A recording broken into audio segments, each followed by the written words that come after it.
పార్లమెంట్లో ఉపరాష్ట్రపతి ఎన్నిక ప్రారంభమైంది. తొలి ఓటు ప్రధాని మోదీ వేశారు.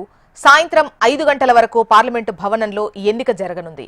సాయంత్రం 6 గంటలకు ఓట్ల లెక్కింపు చేపట్టి రాత్రికి విజేతను ప్రకటించనున్నారు. ఎన్డీఏ అభ్యర్థిగా సిపి రాధాకృష్ణన్, ఇండి కూటమి అభ్యర్థిగా సుప్రీంకోర్టు మాజీ న్యాయమూర్తి జస్టిస్ బి సుదర్శన్ రెడ్డి పోటీలో ఉన్నారు. రహస్య ఓటింగ్ ప్రక్రియ ద్వారా ఉపరాష్ట్రపతి ఎన్నిక నిర్వహించనున్నారు.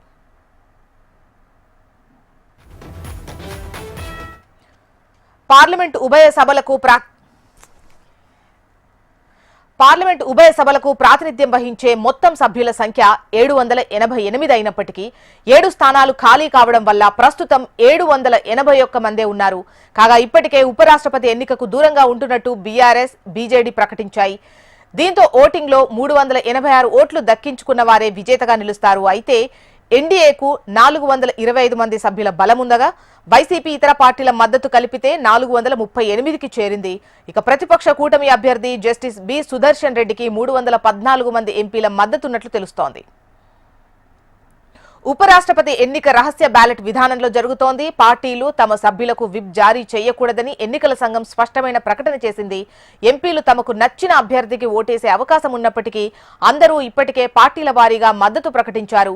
ఎన్డీఏ ఈ ఎన్నికను ప్రతిష్టాత్మకంగా తీసుకుని కూటమి బయట ఉన్న వేర్వేరు పార్టీల ఎంపీల మద్దతు కూడగట్టే ప్రయత్నం చేసింది. నిన్న పార్లమెంటు పాత భవన సముదాయంలో విపక్ష కూటమి నేతలు సమావేశమయ్యారు.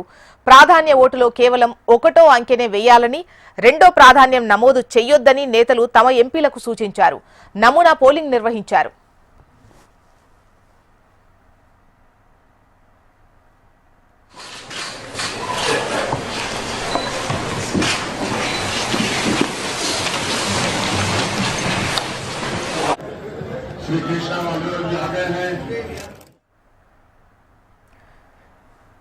పార్లమెంట్లో ఉపరాష్ట్రపతి ఎన్నిక ప్రారంభమైంది. తొలి ఓటు ప్రధాని మోదీ వేశారు. సాయంత్రం 5 గంటల వరకు పార్లమెంటు భవనంలో ఈ ఎన్నిక జరుగుతుంది. సాయంత్రం 6 గంటలకు ఓట్ల లెక్కింపు చేపట్టి రాత్రికి విజేతను ప్రకటిస్తారు.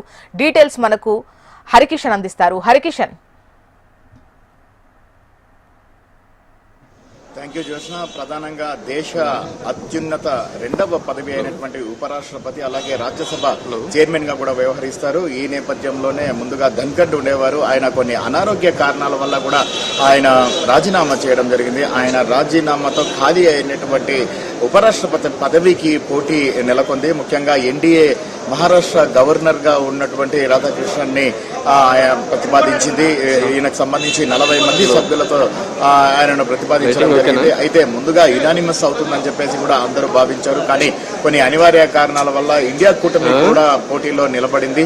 ఈ నేపథ్యంలోనే మాజీ సుప్రీంకోర్టు న్యాయమూర్తి సుదర్శన్ రెడ్డి పోటీలో కూడా నిలబడ్డారు. ఈ నేపథ్యంలో ఇరు రాష్ట్రాలకు సంబంధించినటువంటి ఇరు పార్టీలకు సంబంధించినటువంటి నేతలు అన్ని పార్టీలతో సమన్వయం చేసుకుని తమ అభ్యర్థిని గెలుపొందించుకునేందుకు అనేక రకాలైనటువంటి వ్యూహాలు కూడా రచిస్తున్నటువంటి పరిస్థితి తాజాగా ఉందని మాత్రం చెప్పుకోక తప్పదు. ఒకసారి మనం చూస్తే ఉభయ సభల్లో ఇటు ప్రధానంగా లోక్సభలో 543 మంది సభ్యులు ఉన్నటువంటి నేపథ్యంలో 291 ఇటు ఎన్డీఏ కూటమి కాగా 212 మంది ఇటు ఇండియా కూటమిగా ఉన్నారు. అలాగే 15 మంది స్వతంత్రులుగా ఉన్నటువంటి పరిస్థితి ఉంది. మరోవైపు ఇటు 245 మంది రాజ్యసభ సభ్యులుంటే అందులో కూడా కంప్లీట్ గా కూడా మెజార్టీగా ఇటు ఎన్డీఏనే ఉంది. ఈ నేపథ్యంలోనే నిన్నటి నుంచి కూడా కంప్లీట్ గా ఏ పార్టీలు అయితే ఉన్నాయో ఆ పార్టీలన్నీ కూడా వారి వారి సభ్యులకు ప్రత్యేకంగా ఒక మాక్ పోలింగ్ అనేది కూడా నిర్వహించడం జరిగింది. ప్రాధాన్యత క్రమం ఎవరికి ఇవ్వాలి అంటే 1, 2, 3 ఏవైతే ఎంతమంది పోటీలో ఉంటే వారందరికీ కూడా